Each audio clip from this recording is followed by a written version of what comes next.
첫 번째, 말은 내가 한다라는 겁니다. 자, 말은 내가 한다. 말은 내가 너에게 한다. 말은 현재 한다. 말은 이 자리에서 한다. 이 네 가지를 꼭 기억해 주시기 바랍니다. 자, 지금 말하는 거는 지금 강의를 하죠. 말은 누가 하고 있어요? 지금 제가 하고 있죠. 제가 이 말을 지금 누구한테 하고 있겠습니까? 바로 여러분들, 유의 당신들에게 지금 하고 있는 겁니다. 지금 나와 당신들을 제외한 나머지를 다 뭐라고 얘기를 합니까? 우리가 이제 삼자라고 하죠. 자, 이 삼자는 제 말을 들을 수도 없겠죠.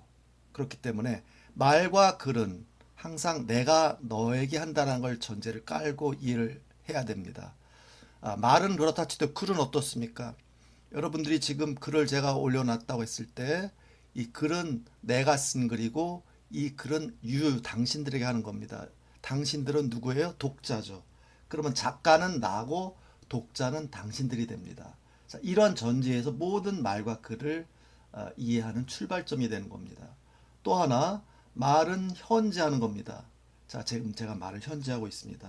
예를 들면 나는 어제 그녀를 만났다고 얘기를 했습니다. 자, 그런데 지금 내가 언제적 얘기를 하고 있는 거예요. 과거에 대한 얘기를 하고 있습니다. 그렇다 하더라도 지금 말은 언제 하고 있어요? 지금 제가 현재 하고 있는 겁니다. 나는 내일 그 여자를 만날 거다라고 지금 말을 했습니다. 내용으로 본다면 미래에 대한 얘기를 하고 있는 거예요. 그렇다 하더라도 말은 지금 언제 하고 있어요? 지금 현재 하고 있는 겁니다. 자, 나는 어제 서울에서 그 여자를 만났다. 자, 지금 내가 그 여자를 만난 장소는 어제예요? 언제고, 어제, 과거고, 어디서 만났죠? 서울에서 만났어요. 지금 이 자리가 아니에요. 지금 말하고 있는 이 자리가 아닙니다. 그렇죠? 그렇다 하더라도, 내용은 그렇다 하더라도, 말은 내가 바로 이 순간, 제가 이 말하고 있는 이 자리에서 한다는 사실입니다. 자, 바로 이 네 가지. 말은 내가 당신에게 현재 이 자리에서 한다는 것을 꼭 기억을 해 두시고, 말 앞으로 영어를 배우면서 그 말을 그 영어의 내용들이 어떻게 이해하느냐, 왜 그렇게 썼는가에 대한 것을 이해를 하려면 지금 이 네 가지를 꼭 기억을 하셔야 됩니다. 이걸 기억을 한다 하더라도 항상 기억하고 있지는 못하겠죠.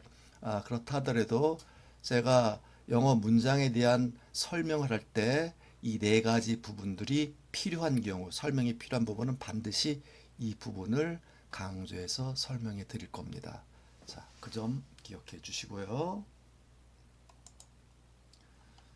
자, 영어가 우리말보다 어렵다는 거야 뭐 당연하겠죠. 그런데 영어를 배우면서 가장 쉬운 게 하나가 있어요. 그게 뭘까요? 자, 영어는 띄어쓰기를 걱정할 필요가 없습니다. 자, 우리말은 어때요? 우리말은 대학을 나온다 하더라도 그 사람이 박사학위를 받았다 하더라도 우리말 띄어쓰기를 완벽하게 쓰는 사람은 거의 없다고 보셔야 됩니다. 그렇게 그럴 정도로 우리말의 띄어쓰기가 굉장히 어렵습니다. 자, 우리가 띄어쓰기를 잘 못한다 하더라도 우리가 글을 쓰거나 말을 하거나, 물론 말하고는 상관이 없겠죠. 글을 쓸 때 글을 이해하지 못하거나 오해하거나 그럴 가능성은 거의 없죠. 그렇다 하더라도 우리말 어법에 맞춰서 띄어쓰는 것이 굉장히 사실은 어렵습니다. 그렇기 때문에 영어 같은 경우는 그냥 단어면 단어별로 다 띄어쓰기 때문에 그 부분에 대한 우리의 뭐라고 얘기를 해야 돼요? 부담은 덜 수가 있겠죠. 또 하나 주의할 점은 이제 우리말하고 다른 점 중에 하나가 영어를 이제 글로 쓸 경우에는 항상 첫 단어의 첫 철자는 항상 대문자로 시작한다는 사실 요거 기억을 또 해야 되겠죠. 우리말과 다른 점입니다.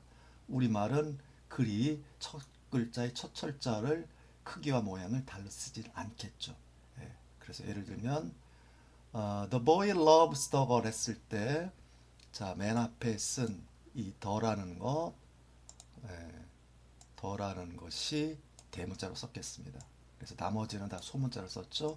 The boy loves the girl. 다 이렇게 소문자로 썼고, 맨 앞에 있는 철자는 대문자입니다.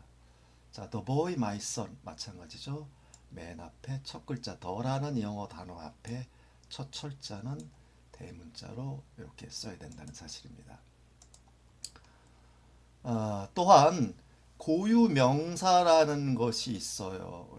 우리가 이제 고유하다라는 것, 국가라든지 도시라든지 사람 이름이라든지 건물 이름이라든지 우리가 어떤 명사에 인위적으로 이름을 부여한 경우, 이름을 이제 우리가 부여를 하죠. 이렇게 부여한 경우의 명사를 우리가 고유 명사라고 얘기를 합니다. 말 그대로 고유하다는 의미. 자, 우리 고양이가 제가 이제 고양이를 기르는데 고양이 이름이 후추예요. 그래서 고양이 하면은 cat 소문자로 cat라고 쓰지만은 후추라고 한다면은 이렇게 h 첫 철자로 대문자로 쓰게 됩니다. 그래서 이것은 문장 내 위치와 상관없이 문장 앞에 들어가든 중간에 들어가든 끝에 들어가든 상관없이 그 단어의 첫 철자는 항상 이렇게 대문자로 쓴다는 사실이에요. 지금 글에 대한 경우를 얘기를 하고 있는 겁니다. 그래서 I love Korea 했을 때 이 코리아에 물론 I는 항상 대문자죠. 또 하나 빠뜨렸네요.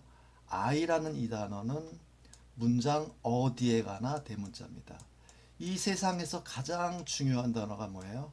바로 I, 나죠. 그렇기 때문에 I라는 이 단어는 문장 어디를 가든 항상 대문자예요. 자, 나라는 이 단어는 자, 주어 자리, 이 주어에 해당하는 거겠죠. 이 I라는 말은 항상 대문자.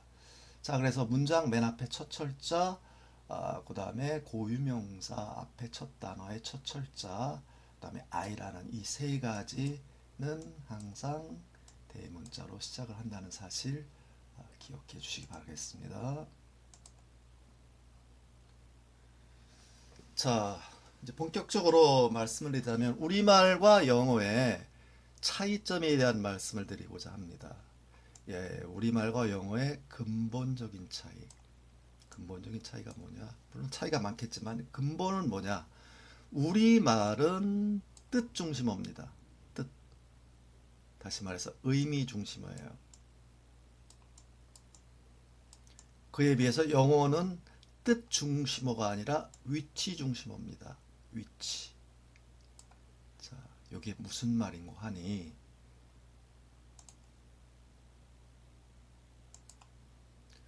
자, 우리말로 나는 사랑한다 너를, 나는 사랑해 너를, 또는 사랑한다 나는 너를, 너를 사랑해 나는. 자, 이렇게 어떻게 쓴다 하더라도 나라 말을 누가 내가 뭐해 사랑해 누구를 너를. 자, 누가 뭘 하니 누구를. 자, 이 말을 아무리 바꿔 쓴다 하더라도 우리의 어법에 틀린 것도 아니며 우리가 의미를 전달하는데 문제가 전혀 없습니다. 가장 큰 핵심은 뭐냐? 어법상 틀림이 없다라는 거예요. 자, 이 부분이 바로 우리말이고, 그래서 우리말은 위치와 상관이 없이 내용을 전달하기 때문에 의미만 전달하면 된다. 그래서 뜻 중심어의 언어라고 볼 수가 있겠습니다. 자, 그러면 영어는 위치 중심어입니다. 자, I, 나, love, 사랑한다, 너. 자, 단어만 한번 보면 어떨까요? I라는 말은 나라는 말이고, love는 사랑한다는 말이고, 자, you는 너라는 말이에요. 자, 그래서 나는 너를 사랑해 하려면 영어는 I love you 이렇게만 써야 됩니다. 이렇게만 써야 정답이 됩니다. 자, 이렇게 봤을 때, 자, 영어는 사랑한다라는 것을 우리가 동사라고 합니다. 동사. 자, 누가 사랑해요? 누가? 내가. 자, 우리는 얘를 주어라고 얘기를 합니다. 얘는 주어, 얘는 동사. 누구를 사랑합니까? 당신을. 자, 당신을 얘를 목적어라고 말합니다.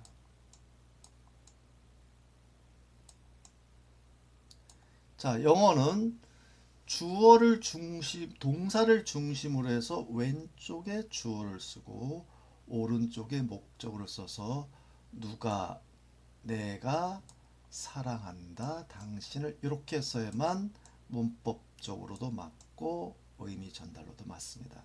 그래서 철저한 이 위치를 고수를 해야 되고 지켜줘야 됩니다.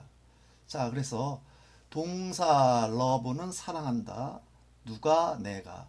영어는 I라고만 써놓고 우리말로 옮길 때는, 자, 우리말 뒤에는 주어 I 앞에다가 우리말에 맞도록 은는 이가를 붙여서 이해를 하는 겁니다.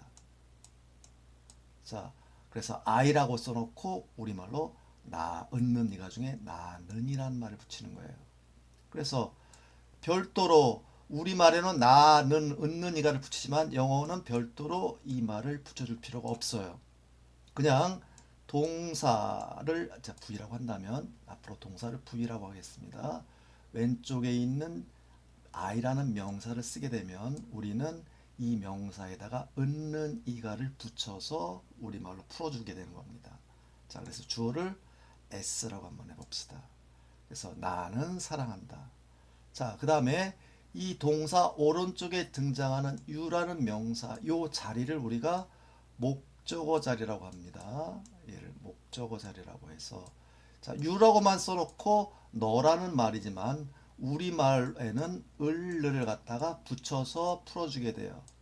자, 영어는 그냥 U라만 쓰지만은 우리는 을을 붙여서 풀어주게 됩니다. 자, 그래서 영어에서는 별도로 U라는 말 뒤에 을에 해당하는 다른 어떤 의미의 단어를 붙일 필요가 없게 되죠. 이렇게만 써주면 그냥 우리말로는 너라고 하는 게 아니라 너를이라고 풀어주게 됩니다. 자, 그래서 자, 나는 사랑한다 당신을. 자, 이렇게 해서 우리말로 풀어줬습니다. 나는 주어 S는 V한다 O를 이라고 번역하는 거예요. 단어는 그냥 단어만 써주고 우리말에다 이 말을 그냥 붙여서만 하는 겁니다. 자, 그런데 이것을 우리말로 일반적으로 쓰는 말로 번역을 한다면 주어는 목적어를, 주어는 I는 목적어를 동사한다라고 번역을 우리의 일반적인 어수로 하면 이렇게 번역을 하는 거예요. 주어는 목적어를 부의한다. 나는 당신을 사랑한다 라고 번역을 하는 겁니다. 자, 그런데 이렇게 썼다고 해서 사랑한다, 나는 너를 이렇게 쓸 수 있을까요? 자, 이렇게 쓸 수가 없다는 사실. 영어는 이렇게 쓸 수가 없습니다. 자, 이것은 우리가 문장이 아니라고 하는 거예요. 너는 사랑한다, 너를 사랑한다, 나는 또 이렇게 써도 영어는 의사표현이 안 돼요. 이거는 비문, 문장이 아니라고 하는 겁니다. 자, 그래서 지금 이 부분에서 말하는 가장 큰 핵심은 뭐냐면은 영어는 동사를 중심으로 해서 왼쪽에 주어를 위치시키고 그 다음에 다음 자리에 동사를 위치시키고 그 다음에 목적어를 위치시키는 이 순서로만 해야만 우리식의 이 의미를 전달하는 겁니다. 자, 이것이 영어와 우리말의 가장 큰 차이점입니다. 가장 큰 차이점이 바로 이 부분이에요. 우리말은 뜻 중심어다, 위치와 상관없다. 영어는 철저하게 100% 위치를 지켜줘야 된다. 위치를 고수하지 않으면 영어가 아니다. 자, 여기서부터 영어가 시작이 된다고 보시면 되겠습니다. 자, 우리말은 뜻을 중심으로 해서 위치와 상관없고 영어는 위치가 모든 것을 결정한다. 위치를 보고 판단하는 거다. 이 부분이 여기 이 부분의 설명에 대한 핵심이 되겠습니다. 자, 방금 말씀드렸듯이 영어는 위치 중심어입니다. 그래서 그냥 위치 중심어가 아니라 철저한 위치 중심어입니다. 그래서 각각 단어의 위치에 따라서 영어는 뭐가 결정이 되냐면 품사라는 것이 결정됩니다. 품사. 자, 이 품사라는 것, 우리말로 이제 품사라고 말하는데, 품사가 뭐냐? 품사는 동사, 명사, 형사, 부사, 대명사 이런 것들을 품사라고 합니다. 라고 복잡하게 말하지 않고 이렇게 하면 되겠습니다. 자, 품사는 종류가 우리말은 보통 9개 품사라고 영어는 일반적으로 8개 품사를 보통 얘기를 해요. 동사, 명사, 대명사, 형용사, 부사, 전치사, 접속사, 감탄사. 자, 그래서 품사가 이런 말이 나오면 명사, 형용사, 부사, 전치사, 접속사 난 이런 말이 나오면 아주 골치 아파 죽겠어요. 난 이런 것들이 싫더라고. 영어를 공부하면서 난 이런 용어, 문법적인 용어 자체가 어렵다라는 생각들을 많이 하게 돼요. 아, 그냥 이런 거 없이 그냥 배우면 안 돼요? 라고 항변할 수도 있는데, 자, 품사를 모르고는 영어를 배울 수가 없습니다. 그래서 우리가 하나의 단어를 생각하면 가장 먼저 띄우는 게 뭐냐, 머릿속에 드는 거, 그 뜻이 뭘까요? 라는 생각을 많이 해요. 뜻. 이 단어의 뜻이 뭘까? 그래서 만약에 여러분이 영어를 단어 볼 때 뜻부터 생각이 나면 그 사람은 죽어도 영어를 배울 수가 없어요. 말 그대로 처음에 뜻부터 생각하는 게 기초 중에 기초예요. 자, 이 부분에 뜻에 자꾸 집착을 하게 되면 영어를 단계별로 올라갈 수가 없게 됩니다. 그래서 결론적으로 말씀드리자면 영어 단어는 뜻보다 더 중요한 게 있어요. 뜻보다 중요한 게 뭘까요? 네, 바로 품사가 더 중요합니다. 품사가 더 중요하다. 뭐 선생님 강의가 더 어렵네요.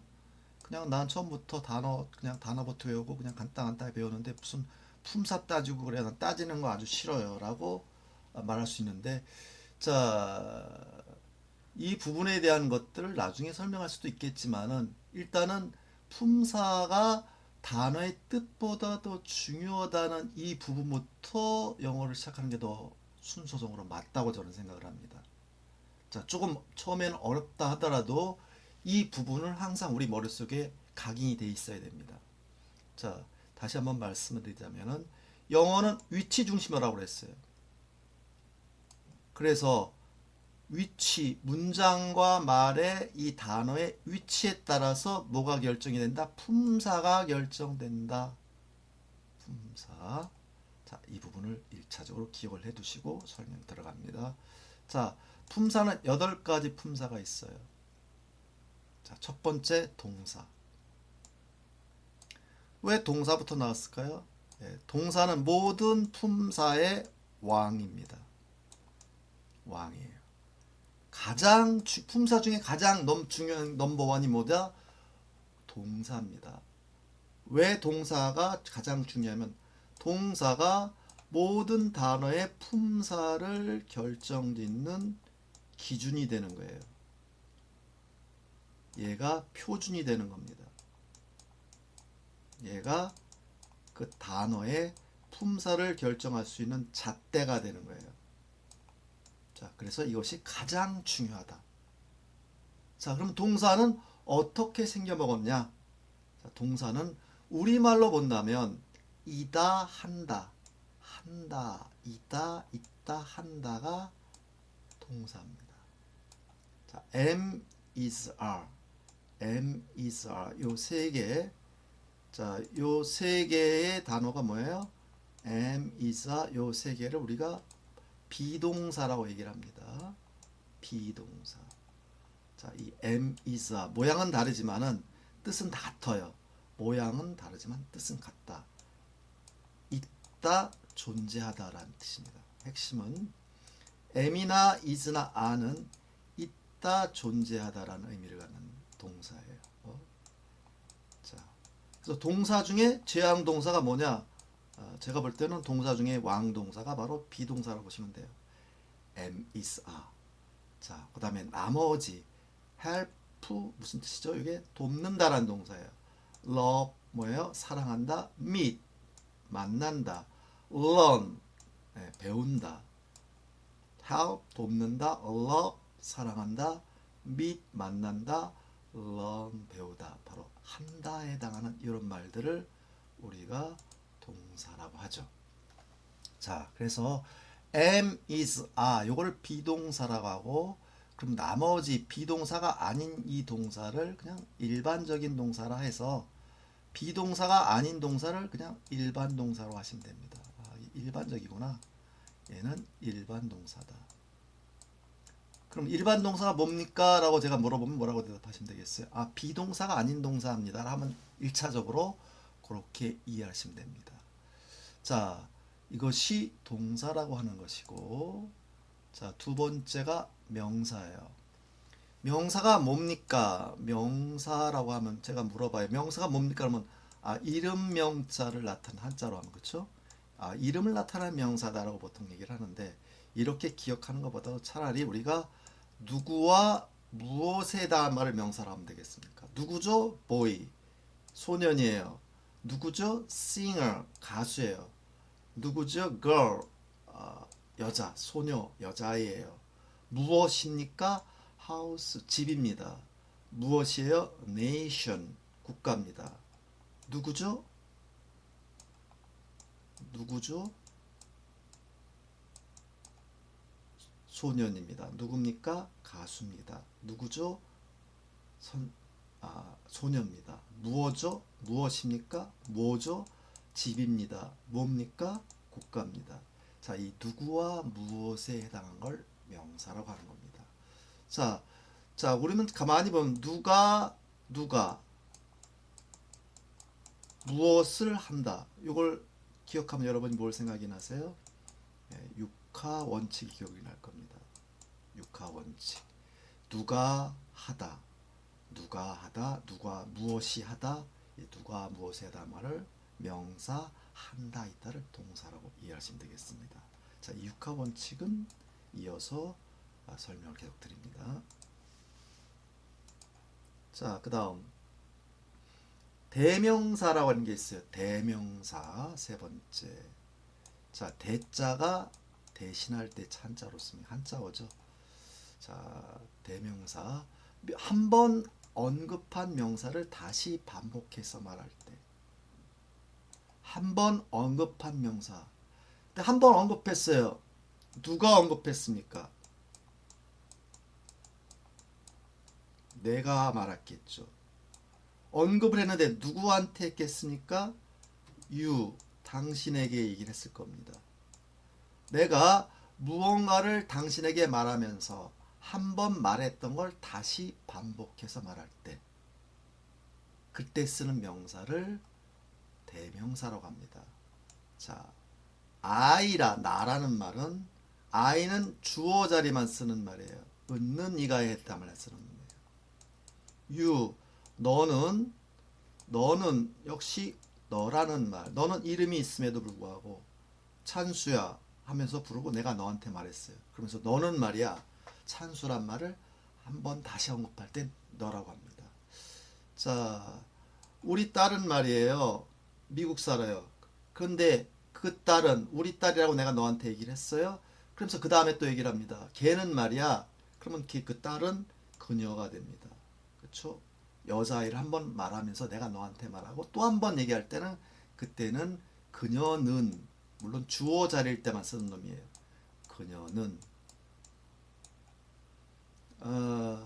나는 어제 김전무를 만났어. 근데 그 사람 그 양반은 말이야. 처음에 김전무라고 했어요. 그 다음에 말할 때 뭐라고 말해요? 그 양반은 그는 하면은 한 번 말했던 사람을 남자를 그 다음에 다시 말하면서 주어 자리에 놓을 때는 히라고 해야 됩니다. 역시 그는 은는 이가를 붙입니다. 자, 우리 아들 딸들은 김치찌개를 좋아해. 그런데 걔들은 말이야. 우리 아들 딸을 처음 말했고 그 다음에 또 얘기하면 그 사람들은 그 아이들은 그래서 그들은 앞에서 말했던 누군가를 복수 형태를 그들을 얘기하면 그들을 그쵸? 그들 주어는 그들은이 되겠네요. 그쵸? 그들은 내가 어제 책 3권을 샀어. 처음에 책 3권이라고 내가 말했어요. 너한테. 근데 그 책들이 말이야. 처음에는 세 권의 책이라고 말하고 그 다음에 그 책들은 했을 때 그것들은이 됩니다. 다시 반복하면 그것들은이 되겠죠. 그래서 그 사람들은 또는 그것들은 이 they란 단어는 앞에서 말했던 사람이나 사물을 다시 한번 반복하면서 주어 자리로 말할 때는 그것들은이라고 얘기를 해야 됩니다. 그것이 바로 they입니다. they. 자, 그것은 내가 어제 차를 뽑았어. 근데 차가 말이야 굉장히 잘 나가더라고. 근데 그것은 처음에 차를 하나 뽑았어요. 그 차는 그 다음에 그것은 말하면은 그때는 it이라고 합니다. it. 이렇게 해서 나는, 너는 또는 너희들은 요건 너는이 될 수도 있고 너희들은 될 수 있어요. 자, 그다음에 she 그 여자는, 그 남자는, 그것들은, 그 사람들은, 그것은, 얘들은 대명사. 근데 얘들은 특징이 뭐예요? 얘들은 문장의 주어 자리에만 쓰는 겁니다. 주어 자리. 자리가 정해져 있어요. 주어 자리에 정해져 있다. 그래서 문법적인 말로 주격 격이 있다. 주격 대명사라고 얘기를 하기도 하는데 그냥 그 문법적인 의미를 떠나서더라도 얘들은 주어 자리의 대명사다. 자, 그런데 이것들이 이제 목적어 자리로 들어갈 경우가 있어요. 자, 너는 나를 사랑해. 그때 I라고 하면 돼요. 나를 을을이 들어가게 됩니다. 자, 그래서 이 대명사들이 위에 있는 놈들은 주어 자리에만 갖다 써야 되고 주어 자리 S라고 하고, 자, 이 놈들은 아래에 있는 놈들은 목적어 자리에 있을 때는 요 놈들을 써야 됩니다. 그래서 이것이 당연히 구분이 됩니다. 예. 그래서 을을 자리로 들어가면 반드시 얘들을 써줘야 되고 은는 이가의 자리는 위에 놈들을 써줘야 돼요. 요거는 정해져 있어요. 정해져 있기 때문에 어쩔 수가 없이 이건 어떻게 됩니까? 다른 부분을 외워줘야 되겠죠. 그래서 주어가 I가 내가 주어 자리라면 I, 나를이 되면 me를 써줘야 됩니다. 너는 하면 you를 쓰고 너희들은 you. 그러니까 you 같은 경우는 주어 자리에 있든 목자리에 있든 얘들은 똑같은 자리에 같이 쓰는 놈이네요. 그쵸? 자, you는 같은 자리. 변함이 없구나. 자, 그 여자는 하면은 she를 써야 되지만 그 여자를 목적어 자리에다가는 her를 써야 됩니다. 자, her라고 써놓고 우리말로는 그녀를이라고 번역을 하게 됩니다. 그녀를.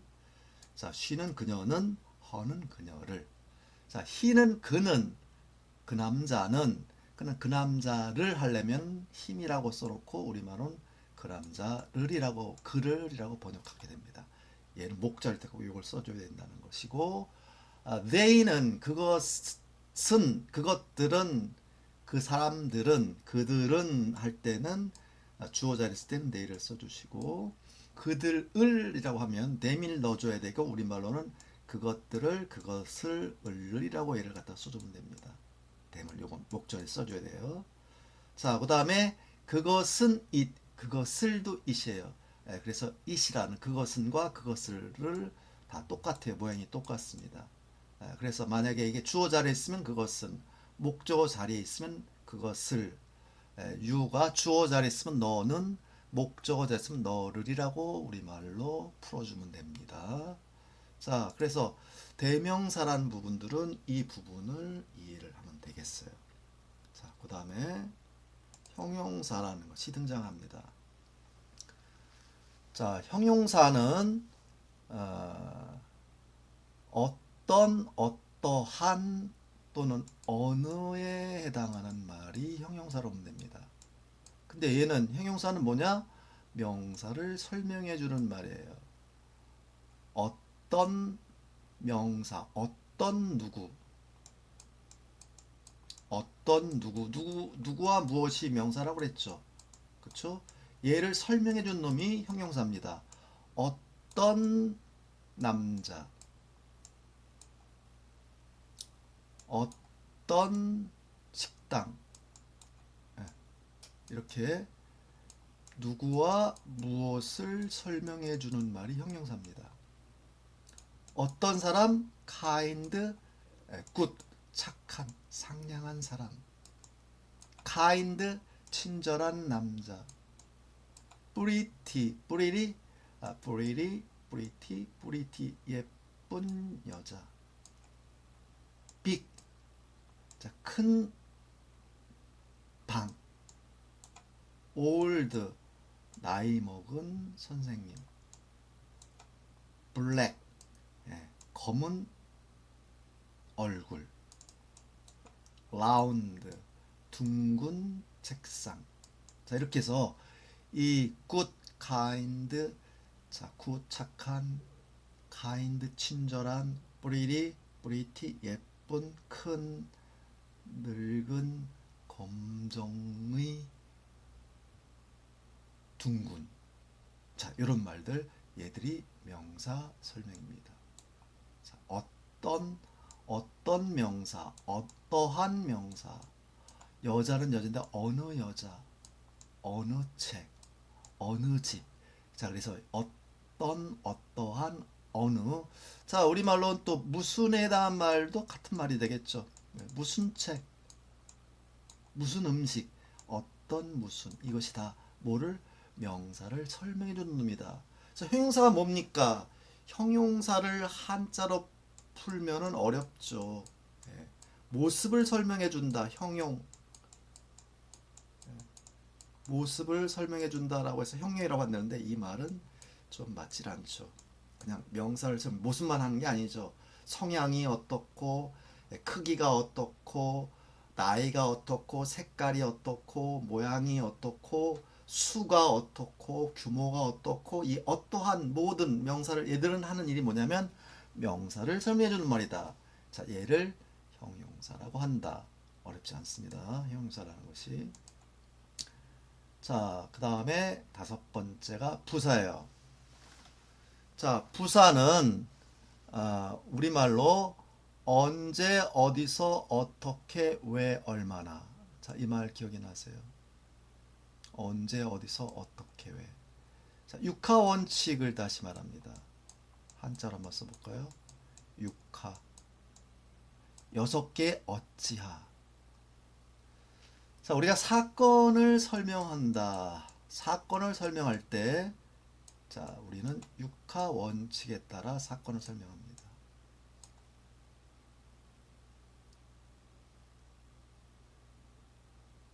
자, 샀다라는 사건입니다. 사건이 뭐다? 샀다. 얘가 동사예요. 샀다. 죽였다. 얘가 동사예요. 죽였다. 동사예요. 그럼 동사가 뭡니까? 그것은 곧 사건이 동사라고 말할 수도 있어요. 자, 우리가 말하는 하다, 존재하다, 이다, 있다, 이거를 동사라고 그랬는데, 자, 그러면 동사를 우리가 육하 원칙을 기준으로 말하게 되면 바로 동사가 사건입니다. 샀다. 자, 얘를 한번 기억해 보자. 자, 이 사건을 푸는 것 6개가 일반으로 등장하죠. 누가 샀는가? 누가 샀는가? 내가. 무엇을 샀어요? 무엇을? 차를 샀습니다. 자, 그럼 누가 무엇이라고 했죠? 제가 요거를 명사라고 그랬죠. 자, 누가와 무엇은 명사다. 내가 차를 샀는데 차는 차인데 아주 비싼 차를 샀어요. 비싼 차. 그럼 비싼은 뭐가 된다고 그랬어요? 차를 설명하니까 얘는 형용사가 되겠죠. 비싼 차를 샀다. 자, 근데 언제 샀어요? 어제 샀습니다. 언제? 어제 샀어요. 어디서 샀습니까? 김포에서 샀어요. 어떻게 샀어요? 싸게 샀어요. 자, 언제, 어디서, 어떻게, 왜가 부사에다. 마지막으로 왜 샀죠? 권유로 샀어요. 이것은 왜에 대한 말을 설명한다는 말은 왜는 이제 사실 부사라고 말하긴 하는데 하나의 단어로 풀어지는 경우는 사실 많지 않아요. 필요해서 샀어요. 필요해서 그럼 얘는 당연히 부사가 됩니다. 그래서 언제, 어디서, 어떻게, 왜 얘를 부사라고 합니다. 그럼 육하 원칙에서 가만히 보니까 동사가 하다 샀다고 한다면 누가 무엇이 명사구나. 그 다음에 명사를 설명하는 비싼 차, 비싼 형용사구나. 샀다가 동사, 언제 어디서 어떻게가 부사구나. 자, 비싼 차를 샀어요. 매우 비싼, 얼마나 비싼, 매우 비싼, 그럼 얼마나, 얘도 부사라고 하나요? 그렇죠? 그렇다면은 이거는 제가 영어로 말하는 것이 우리말로 얘기를 했습니다. 자, 우리말로 말했을 때 바로 이것이 언제 어디서 어떻게 왜 얘를 부사 얼마나에 대한 말을 부사라고 한다. 자, 또한 얘들은 동사, 형용사, 부사를 설명해 준다. 자, 동사를 설명해 주거나 형용사를 설명해 주거나 부사를 설명해 주는 부사라고 한다. 자, 그러면은 그 우리말을 기준으로 보게 되니까 말이 몇 개 품사로 압축시켜 말씀드릴 수가 있냐면 네 개 품사라는 것을 알 수가 있어요. 결국은 모든 말은 이 네 개 품사로 규결이 되는구나. 그럼 네 개 품사가 뭐예요? 사다라는 사건을 동사를 중심으로 한 가지, 누가 무엇 명사 두 번째, 어떤 차 어떤 형용사, 자 언제 샀고 어디서 샀고 왜 샀고 얼마나, 이것을 부사라고 한다면 그럼 결국은 모든 말은 우리가 압축을 시켜 본다면 네 개 품사로 압축된다는 것을 알 수가 있습니다. 네 개 품사, 바로 그것이 명사, 형용사, 부사, 동사라는 걸 알 수가 있어요. 자, 동사가 이제 그래서 동사가 왕이라고 했습니다. 이 네 개 품사로 모든 것이 판명이 된다. 바로 품사란 말 자꾸 제가 등장시키는 거예요. 자, 그래서 품사 자꾸 친해져야 됩니다, 여러분들. 자, 그래서 근데 아까 명사를 설명해 준 놈이 뭐라고 그랬냐면은 형용사라고 그랬죠. 그런데 바로 명사 설명한 걸 제외한 나머지 세 개, 동사나 형용사나 부사를 또 설명을 해줄 수 있다고 했는데 요놈들을 설명해 주는 놈도 있다고 했어요. 이 놈도 바로 부사입니다. 그래서 명사를 설명해 주는 놈은 형용사, 그다음 나머지 세 개, 동사, 형용사, 부사를 설명해 주는 건 부사라고 한다. 자, 그래서 뭐 영어의 단어를 예를 든다면 언제, now, 지금, 언제, yesterday, yesterday, 어제, 어디서, here, 여기서, 어떻게, 빠르게, 정말로, 아니다, 많이, 이런 말 부사입니다. 아닙니다, 아니, 이것도 부사예요. 많이, 얘도 부사입니다. 정말로, 얼마나, 정말로, 빠르게, 자, 이렇게 이런 말들을, 이런 단어들을 부사라고 합니다. 다시 한번 말씀을 드리지만은 영어에서는 이 단어 하나하나의 뜻보다 더 중요한 게 뭐라고 그랬어요? 요 단어가 부사라는 사실을 이해하는 게 더 중요합니다.